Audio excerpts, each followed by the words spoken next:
Okay guys, eto yung pinuntahan namin sa Bicol. Actually, along the road lang po. Kaya makikita mo puro bangin. Hindi kasi pwedeng, wala kasing babaan dyan. Kaya lang, yung overlooking kasi ang ganda, nakikita nyo yan. Tapos yung signage niya is Bicol.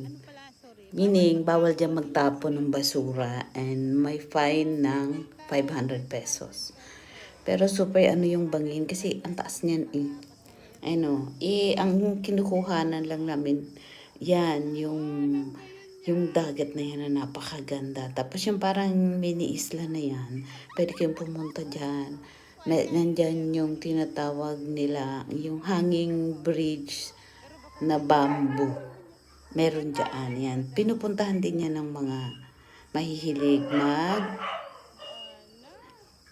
relax, mahihilig pumunta sa yung mga nature lovers na tinatawag. Ayan. So, it happens lang na dumaan kami dyan dahil may mga sinadya kami sa parting Bagakay.